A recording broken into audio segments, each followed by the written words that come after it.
바랍니다. 여러분, 오늘은 빌립보서인데요. 빌립보서는 기쁨의 서신이라고 알려져 있습니다. 그런데 빌립보서가 기쁨의 서신인 건 맞는데 우리의 생각을 넘어서는 기쁨인 거예요.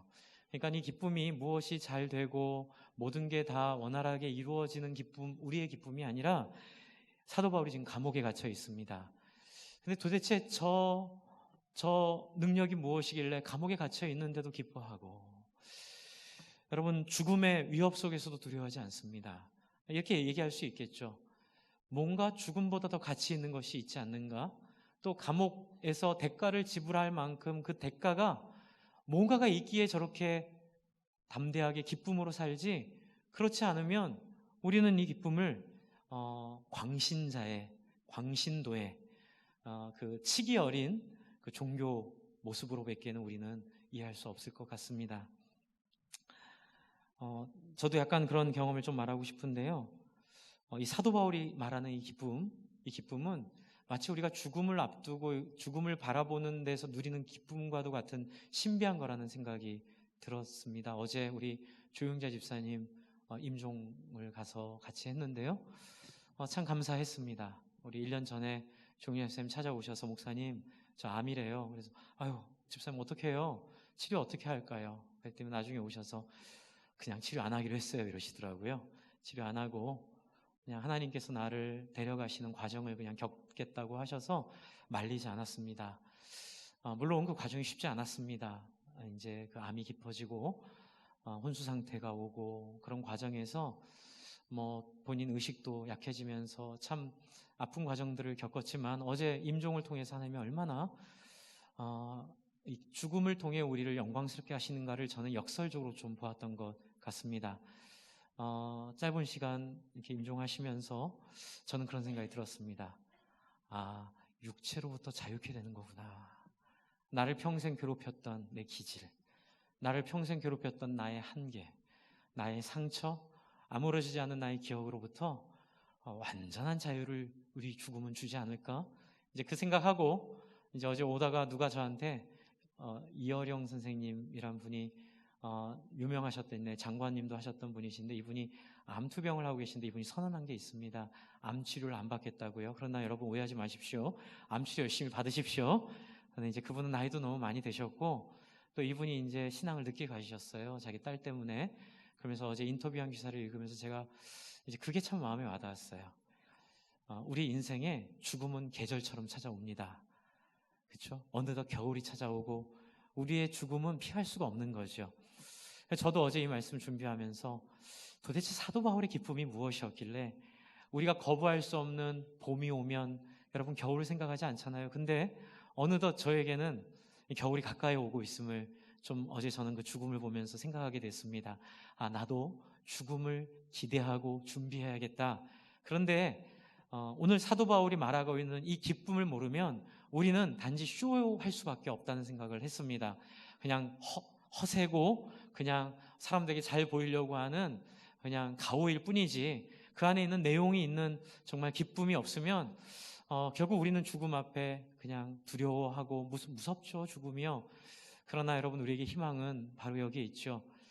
우리가 이 세상에 경험할 수 없고 경험하지도 못했던 새롭고 놀라운 길이 바로 예수 그리스도 안에 있음을 우리는 믿고 그것이 죽음을 기쁨으로 기대하게 하고 죽더라도 좌절하지 않고 그 죽음의 선을 넘어서서 세상이 막을 수 없고 세상이 이해할 수 없는 놀라운 차원의 삶이 있음을 오늘 사도 바울은 이야기하고 있습니다. 이제 그 사람이 사도 바울의 기쁨의 근원이 뭔지를 한번 보겠습니다. 여러분 이 1장부터 있는 사도 바울의 기쁨이 뭘까요? 그것은 바로 사람들입니다. 여러분 우리는 기쁨이 어떤 신앙의 확신이고 어떤 기쁨이 우리에게 갖고 있는 신념이고 우리의 어떤 기적이고 어떤 은사이고 어떤 신앙의 깊이라고 우리는 착각하지만 그거는 실체가 아닙니다. 그것은 신앙에 대한 실체가 아니라 신앙을 갖게 하기 위한 과정에 불과합니다.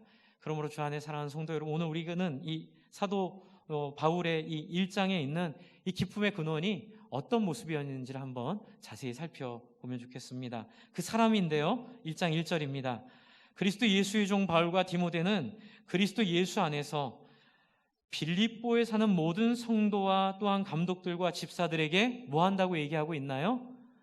네, 편지하고 있다고 얘기하고 있습니다. 네, 사진은 설교 끝나고 찍어주셔도 좋을 것 같습니다. 죄송합니다. 네, 이 시간은 오직 하나님의 말씀에 좀 집중했으면 죄송합니다. 좀 좋겠습니다. 빌립보에 사는 모든 성도와 감독들, 집사들에게 편지하고 있는데요. 이 감독들과 집사들은 오늘 임직 받으시는 분들의 역할처럼 그 당시 교회의 상황에서 각자에게 맡겨준 교회 역할을 충실하게 실행하고 있는 사람들이었는데요.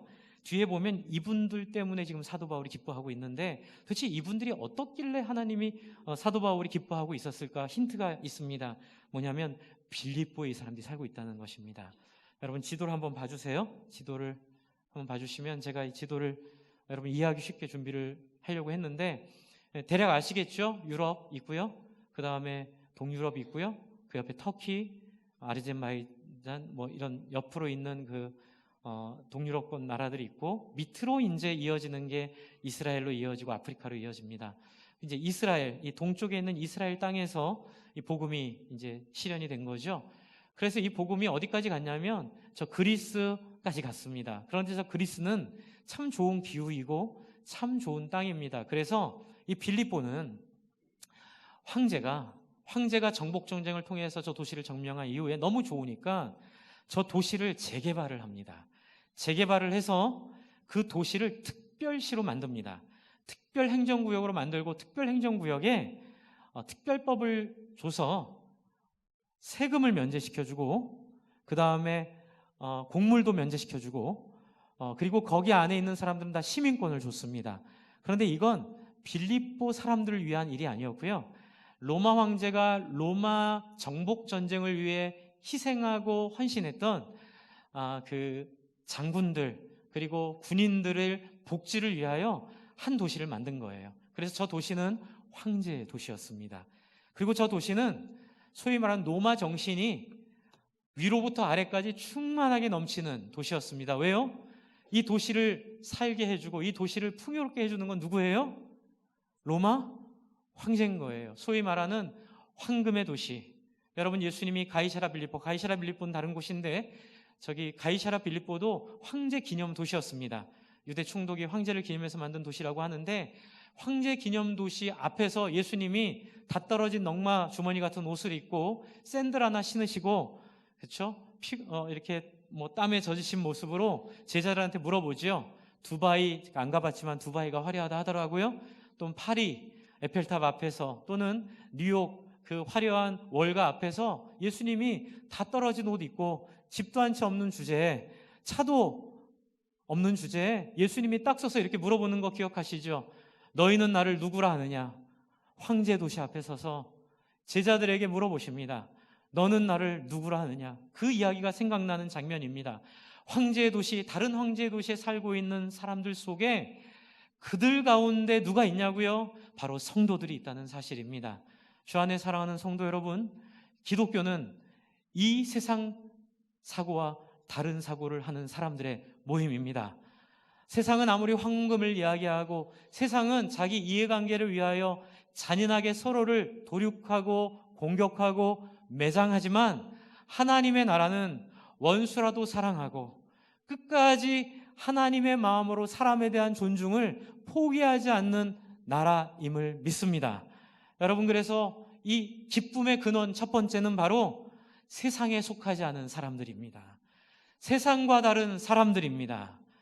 여러분 한국교회 속에 저도 같이 늘 회개하고 같이 사과하지만 한국교회가 이렇게 연약해지고 아파하고 이렇게 힘을 잃어버리는 이유는 시대가 바뀌어서가 절대로 아닙니다. 여러분 그런 시대가 와서가 절대로 아닙니다. 바로 세상과 다른 교회의 모습을 잃어버렸기 때문입니다. 특별히 오늘 임직을 하시는 분들에게 부탁드리고 싶은 말씀입니다. 여러분 교회의 일꾼으로 섬긴다는 것은 교회의 사람으로 세워진다는 것은 바로 세상과 다른 하나님 나라의 가치와 하나님 나라의 원리로 일하도록 부름받았음을 명심해 주십시오. 여러분 우리에게 있어 세상 법칙이 세상 기준이 무엇입니까? 그것은 바로 사람보다는 이익을 우선하게 하는 것입니다. 여러분, 이것이 교회에 타고 들어오면, 중직자들을 통해 타고 들어오면 교회는 급속하게 힘을 잃어버리고 교회는 세상으로부터 버림받게 되며, 교회는 더 무서운 게 뭔지 아세요? 교회는 기쁨을 잃어버리게 됩니다. 여러분, 기쁨이 없는 신앙생활, 여러분, 기쁨이 없는, 행복함이 없는 신앙생활은 종살이에 불과합니다. 여러분, 기쁨을 잃어버리고 그냥 구원받기 위해 억지로 교회 나오고, 구원받기 위해 억지로 봉사하고, 구원받기 위해 억지로 하는 모든 것들은 하나님의 나라의 영광이 아닌 줄을 믿습니다. 주 안에 사랑하는 성도 여러분, 우리의 기쁨의 근원은 바로 세상과 다름에 있습니다. 그러면 세상과 다름이 무엇일까요? 그것은 바로 예수 그리스도께서 보여주신 삶의 모습에 나타나 있습니다. 세상과 다른 것은 딱 하나입니다. 하나님을 사랑하고, 둘째도 이와 같으니 내 이웃을 내 몸과 같이 사랑하라 하셨느니라. 주 안에 사랑하는 성도 여러분, 많은 분들이 신앙적인 다름을 이야기하면 자꾸 오해하세요. 성경 가슴에 끼고 할렐루야 이렇게 얘기하고, 이게 막 쉰 목소리로 기도 열심히 하는 것을, 그걸 세상과 다르다고 얘기하는데 그게 아닙니다. 세상과 다름은 무엇일까요? 아무리 죄인이라도 그 안에 있는 하나님의 형상을 존중하는 그 존중이 세상과 다른 신앙입니다. 여러분, 세상과 다름을 제가 이렇게 고민을 하다가 어떤 말씀을 좀 나눌까 생각을 하면서 이런 생각을 좀 해봤습니다. 여러분, 교회는 나에게 해가 된다고 해서 그 사람을 선제적으로 제압하거나 그 사람을 선제적으로 막는 단체가 아닙니다. 여러분, 이건 어디서 알 수 있을까요? 예수님이 당신을 배반하는 가룟 유다를 어떻게 했죠? 끝까지 발을 씻겨주시고 그를 성찬식에 참여해 주시고 그에게 끝까지 사랑으로 그를 대했을 뿐만이 아니라, 가룟 유다를 통해 저 같았으면요, 성찬식 때 눈치채고 저 같았으면 그랬을 것 같아요. 잡아! 그래가지고 가룟 유다를 묶어! 그렇게 해서 일단 손톱 끝부터 이렇게 누르면서 자백해. 네가 지금 꿈꾸고 있는 배반이 뭔지를 나한테 얘기해. 왜요? 하나님 나라를 지켜야 되니까. 그러나 하나님의 나라는 그렇지 않습니다. 많은 부분이 이 부분을 오해하시더라고요. 여러분, 우리는 공산주의를 반대합니다. 우리는 동성애가 죄라고 고백합니다. 우리는 그 밖의 모든 것들을 하나님의 기준 가운데 고백하지만, 중요한 건 무엇일까요? 한번 같이 해주시겠습니까? 예수님을 따라 예수님의 방법으로. 그렇습니다. 이게 중요합니다. 우리 임직 받으시는 분들 가치관 속에, 생각 속에 하나님의 나라를 위한다는 생각으로 다른 사람을 상하게 하거나 다른 사람을 혐오하거나 다른 사람을 모욕하는 일이 없기를 바랍니다. 하나님의 일은 하나님의 방법으로 해야만 합니다. 어떻게 해요? 예수님처럼 손해보고, 예수님처럼 지고, 예수님처럼 희생하고, 예수님처럼 대신 죽어주고, 예수님처럼 대신 막아주는, 그래서 사람을 상하게 하지 않는 그 섬세하고 그 깊이 있는 사람에 대한 마음. 여러분, 예수님 앞에 가늠하다 끌려온 여인을 기억해 보십시오.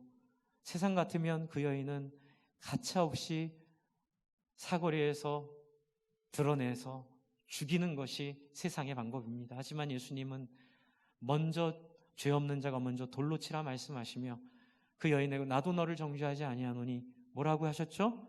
가서 죄를 짓지 말라. 이렇게 얘기하시는 하나님의 나라를 여러분 마음에 꼭 새기시기를 바랍니다. 또 한 가지는, 우리 지난번 화종부 목사님 오셔서 5번 얘기해 주신 하나님의 나라는 이와 같으니라는 내용 속에 있는 그 세상에서 이해할 수 없는 하나님 나라의 모습을 기억해 주시길 바랍니다. 어떤 모습입니까? 실력 있고 힘 있고 능력 있는 사람이 대우받는 것은 하나님의 나라가 아닙니다. 그렇다고 그 사람들 무시하자는 얘기 아닙니다. 어떻게 해요? 돈이 있던 없던, 그렇죠? 세상적으로 영향력이 있던 없던 사람이라면, 그리고 심지어 우리의 적이던 아니던 상관없이 사람이라면 하나님의 존재로 존중해주는 귀한 마음의 중심이 있기를 바랍니다. 제가 일부 때 소개를 한번 한 분인데요, 맹의순이라는 분이 계십니다. 이 맹의순이라는 분은 한국 전쟁이 발발했을 때 신학생으로 있다가 그 인민군한테 체포돼서 죽음의 문턱까지 간 분이었습니다. 그런데 이분이 탈출을 해요. 근데 탈출했는데 국군 진영으로 왔는데 이제는 미군한테 잡혀가지고 인민군 간첩이라고 분류돼서 부산의 거제도 포용수료소에 갇히게 되었다고 합니다. 제가 일부 때는 이게 불분명해서 정확히 말씀 못 드렸고요. 그리고 이분은 놀라운 것은 포로 수용소에서 이분이 하나님을 바라보며 광야교회라는 교회를 세웠고요. 그 광야교회에서 선교 사역을 감당했습니다. 특별히 중국인 포로들을 잘 섬겼습니다. 이분은요.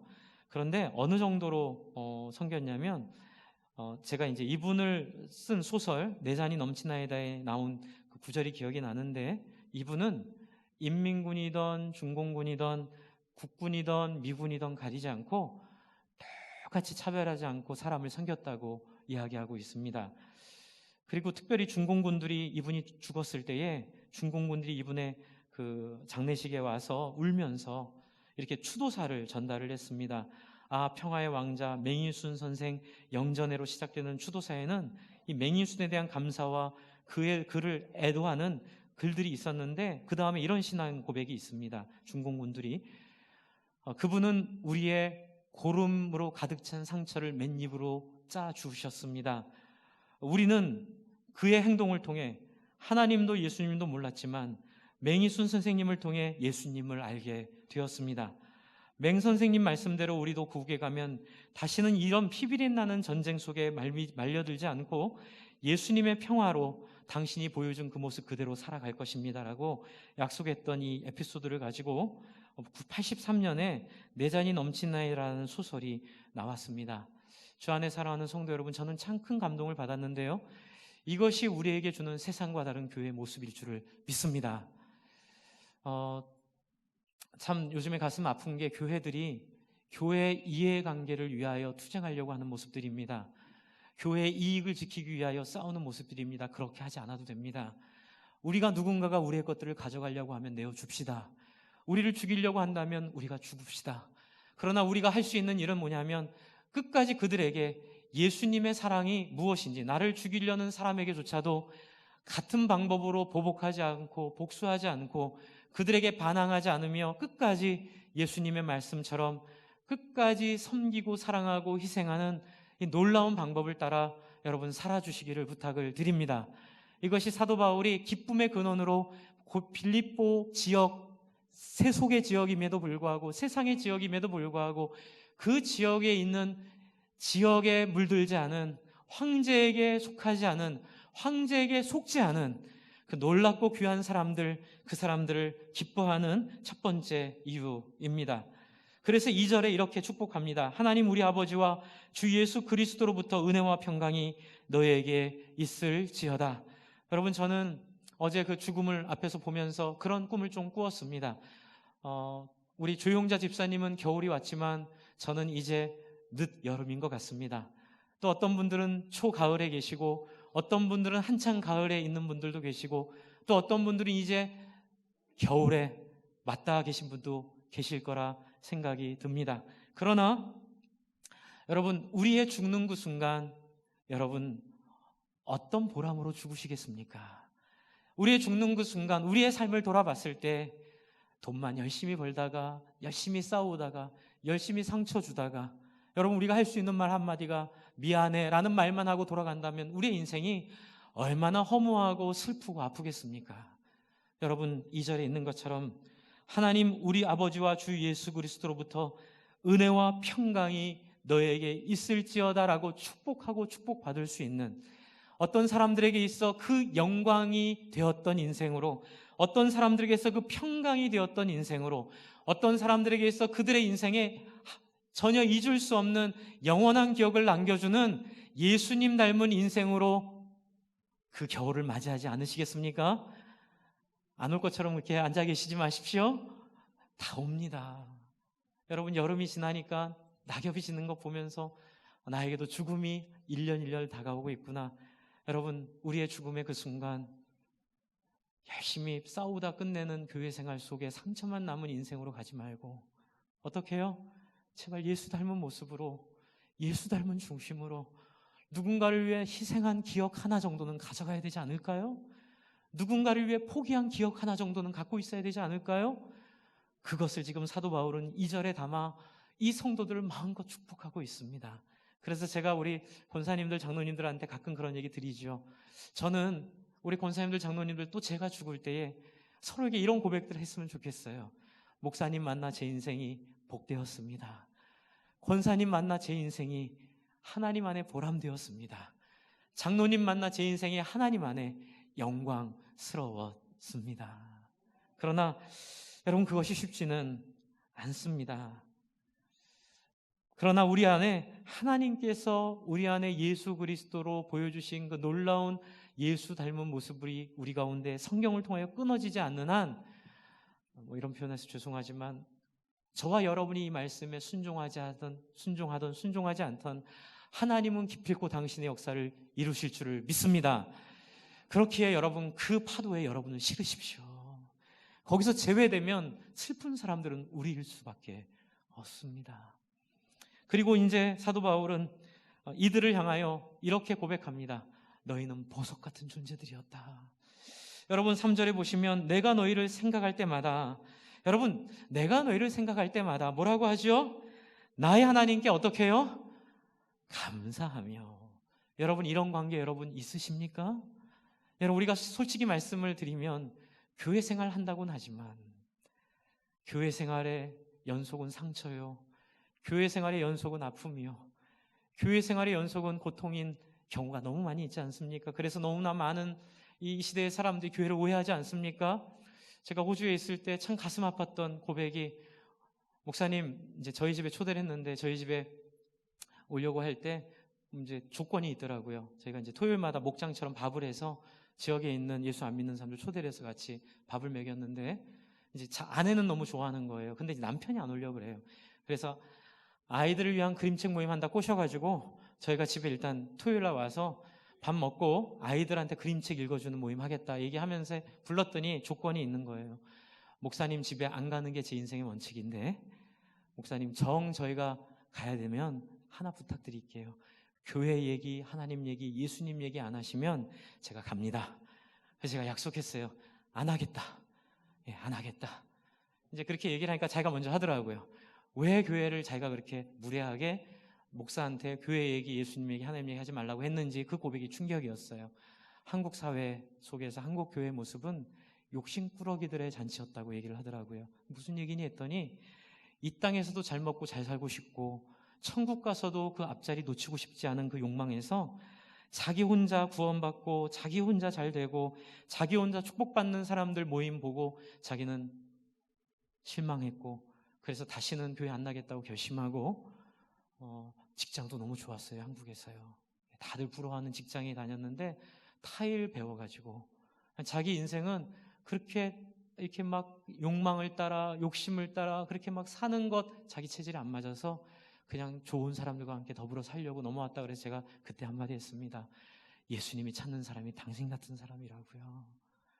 예수님의 복음이 지시하고 있고 예수님의 복음이 꿈꾸는 사람이 네 말처럼 예수 믿고 천당 가는 것만 생각하고 예수 믿고 천당 가는 것만 기억하고 그렇게 사는 사람들이 아니라, 내 이빨이 아프면 다른 사람 이빨도 아프고, 내가 배고프면 다른 사람도 배고프고, 내가 억울하면 다른 사람도 억울하고, 그래서 다른 사람 억울하지 않게 하기 위해 몸부림치는 사람들, 여러분 그 사람들을 예수님이 부르셨음을 믿으시기 바랍니다.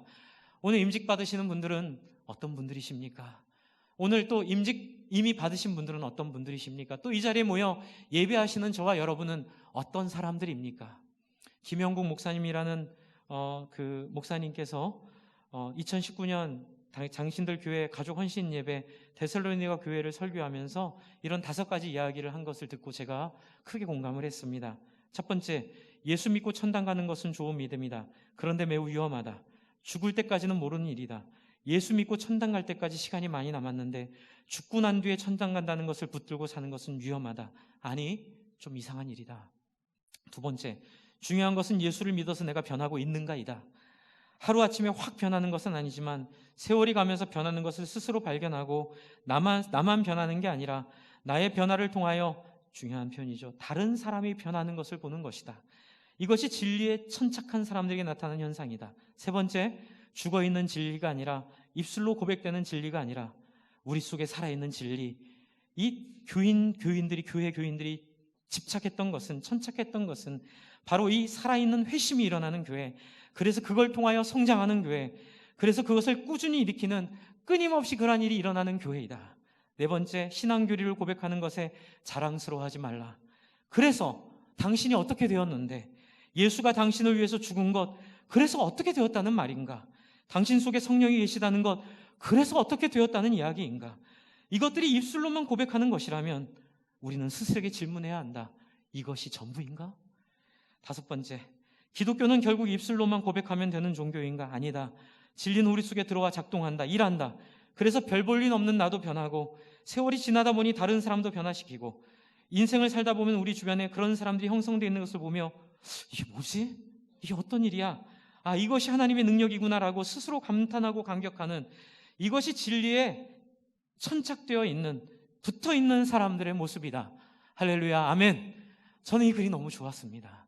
제 마음을 그대로 표현해줬던 글을 어제 만났습니다. 주 안에 사랑하는 오늘 임직 받으시는 분들, 또 사랑하는 성도 여러분, 여러분 왜 예수 믿으십니까? 왜 신앙생활 하십니까? 나를 사랑해 주니까, 나를 알아주니까, 내가 행복하니까 그것도 좋지요. 그것도 맞습니다. 하지만 더 중요한 거 있지 않습니까? 그것은 바로 나를 통해 한 사람을 살린 것입니다. 내 인생을 통해 한 사람이 변화되는 것입니다. 내 인생을 통해 빌립보의 황제의 도시에서 황제 법칙을 따라 살던 사람이 어느 순간부터 예수의 길을 따라 다른 사람을 섬기고 맹이순과 같이 중공군의 그 상처난 그 상처의 고름을 빨아내면서, 여러분, 세상은 좌야 우야라고 싸우지만 하나님의 나라는 좌도 우도 없음을 믿으시기 바랍니다. 우리는 거기에 속해 있으면 안 됩니다.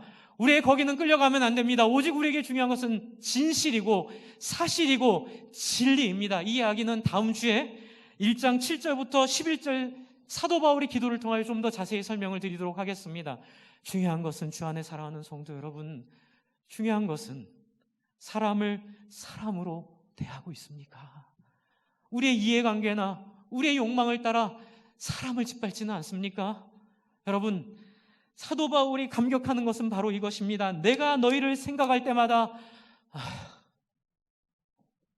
그래도 사랑해야지, 이게 아니라 그 사람들이 증거가 되어, 그 사람들이 증명이 되어, 그 교인들을 볼 때마다 살 소망이 생기고, 그 교인들을 볼 때마다 희망이 생기고, 그 교인들을 볼 때마다 간구하고 싶고, 기쁨으로 죽음도 내가 대가로 지불할 만한 가치가 있는 하나님의 형상을 닮은 세 사람의 모습, 여러분, 그 사람의 모습을 여러분 경험하고 계십니까?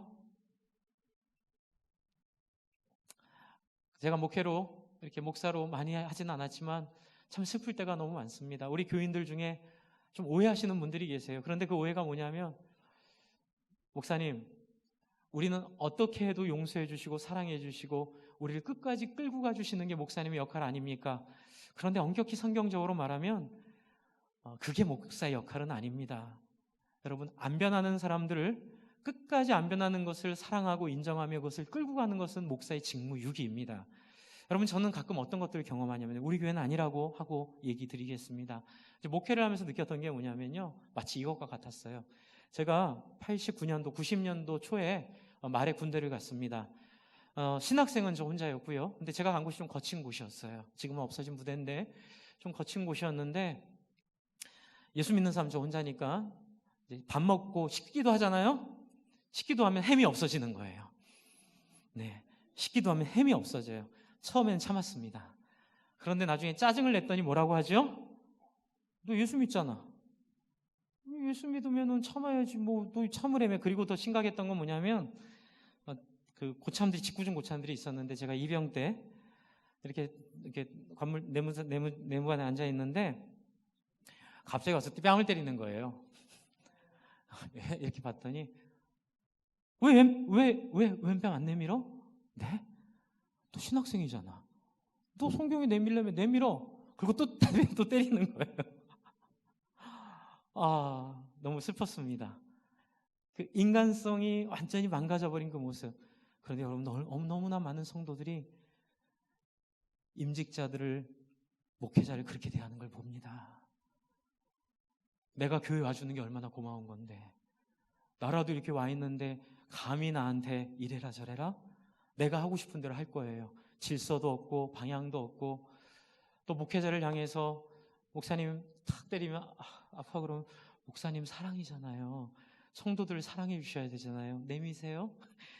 이렇게 내면 탁 때리시고, 네, 우리 목사님이 얼마나 사랑이 깊은지, 우리 장로님이 얼마나 사랑이 깊은지 이제 알았어요. 그러고 가면 정말 뒤통수를 때려주고 싶어요. 여러분, 그건 교회가 아닙니다. 여러분, 그렇게 신앙생활하는 건 비참한 거예요.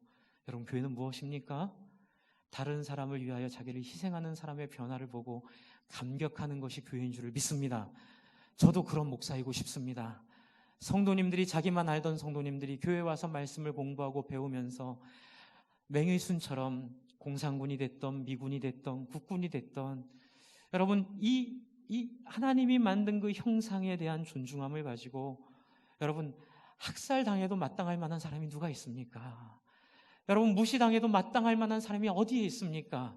아무리 이교도라 하더라도, 아무리 동성애자라 하더라도 그들은 회개하고 돌아올 사람들이지, 우리가 그 사람들을 혐오하거나, 우리가 또 공산주의는 반대하지만 공산주의자라고 해서 마땅히 그들에게 폭력으로 같이 행한다는 것은 교회의 역할이 아님을 명심해 주시기를 부탁을 드립니다. 그러므로 교회 안에도 폭력을 행하지 마십시오. 교회 안에서도 서로가 서로를 어떻게 해요? 네, 귀하고 소중하고 하나님의 형상으로 예수님처럼 자기를 내어주고 자기를 비우며 희생하며 섬겨주시기를 간절히 부탁을 드립니다. 제가 우리 첫째가 태어날 때 첫째 이름을 뭘로 질까 이렇게 고민하다가 저한테 확 꽂힌 자매가 하나 있었어요. 유은하 자매입니다. 고려대학교 기독 서클 대표였는데, 이 자매가 이라크 전쟁이 발발을 했습니다. 다 부시 편들고 다 그 공격하는 기독교의 정당성을 부여했을 때 정말 저에게 큰 핏줄기를 주었습니다. 뭐냐면 이 유은하 자매가 그 대학생들 모임을 인도하면서 이라크를 위해 기도하기 시작했고, 이 자매가 이라크로 떠났습니다. 그리고 미국의 복음주의적인 교인들과 함께 이라크 정수장 위에 올라가서 플랜카드를 만들었어요. 뭐라고요? 여기는 예수님이 사랑하시는 이라크 아이들이 먹는 물이 담긴 정수 탱크입니다. 이곳에 폭격하지 마세요라고 말하면, 소위 말하는 인간 방패로서, 그래서 미군들이 이 기독교인들이 올라간 이 정수장은 폭격하지 못했다는 얘기를 들었고, 나중에 미군이 입성할 때 한국 사람 최초로 이라크에 입성한 미군들과 함께 이렇게 물을 나누고 함께 그들과 교제하며, 그분이 그때 보냈던 편지가 기억납니다. 나는 이라크도 사랑하지만 20대 초반의 나이에 이 총탄이 빗발치는 전쟁터에 끌려 나와 친구의 죽음을 맛봐야 하는 이 아이와 같은 이 미군들을 위해서도 기도합니다. 여러분, 이것이 바로 사도 바울을 미치게 했던, 사도 바울을 죽음도 두려워하지 않고 자기 인생의 모든 것들을 송두리째 바칠 수 있게 만들었던 놀라운 보석 같은 사람들의 실체임을 믿으시기 바랍니다. 여러분, 우리 교회 안에 이 실체가 있습니까? 우리 교회 안에 이 실체가 앞으로 있어야 될 줄을 기도하기를 바랍니다. 저와 여러분의 인생을 통하여 그런 정말로 하나님의 형상으로 세상에 속하지 않은 사람들, 여러분, 교회 생활은 바로 이 보석 같은 사람들 보는 맛에 하는 줄을 믿습니다. 저는 교회 생활을 기쁨으로 할 수 있게 하는 원동력은 바로 여기 있다고 생각합니다. 세상에서는 불가능한 사람의 변화가, 세상에서는 할 수 없는 사람의 고백이, 여러분, 교회 안에서 세상을 능가하고 세상을 변화시키는 놀라운 고백으로 바뀌는 역사. 그래서 여러분, 우리 교회에 있는 아이들, 우리 교회에 있는 이 유치부부터 영아부부터 시작된 이 아이들에게 꿈을 가지며 기도합니다. 이 아이들이 나중에 자라 세상에 속하지 않은 의사로, 세상에 속하지 않은 판검사로, 세상에 속하지 않은 농부로, 세상에 속하지 않는 공장 기술자로, 세상에 속하지 않는 반도체 일꾼으로, 세상에 속하지 않은 여러 가지 업무에 종사하는 사람으로 하나님의 나라의 본질을 어디 가서도 보여주는 놀라운 아이들로 이 교회를 세워주시기를 부탁을 드립니다. 이를 위하여 오늘 임직 받으시는 분들이 이 사람에 대한 꿈을 꾸었으면 좋겠습니다. 그래서 여러분, 마지막으로는 여러분, 이 사람들에 대한 이 감격이 있는데, 이제 사람들은 얘기하잖아요. 목사님, 사람 믿지 마세요. 저도 알아요. 사람은 연약해요. 희망을 주지만 실망도 줍니다. 하지만 여러분, 우리가 서로를 향하여 실망하지 않을 이유가 딱 하나 있습니다. 우리가 그들과 어깨동무할 수 있는 이유가 있습니다. 제가 그들을 의지하고 그들을 기대하고 나중에 그들에게 상처받더라도 그것을 포기하지 않고 할 수 있는 연대의 근거가 있습니다. 그것은 바로 6절입니다. 6절을 한번 같이 읽겠습니다. 시작. 너희 안에서 착한 일을 시작하신 이가 그리스도 예수의 날까지 이루실 줄을 우리는 확신하노라.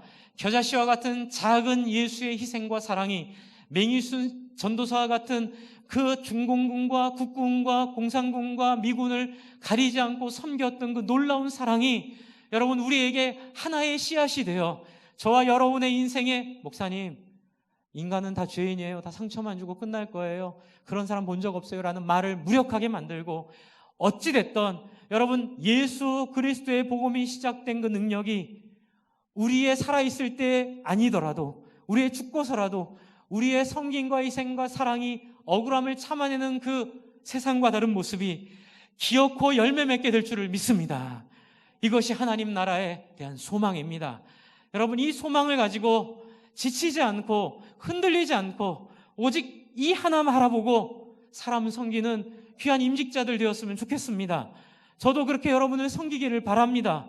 여러분, 교회 임직자들로 세워지신 분들도 동참하여 주시고, 그렇게 여러분, 교회를 나의 놀이터로 삼지 마시고 교회를 내가 다른 사람을 섬겨내는 놀라운 예수 닮은 장으로 삼아주시며 그 감격의 장으로 경험해 주시기를 간절히 소망 부탁을 드립니다.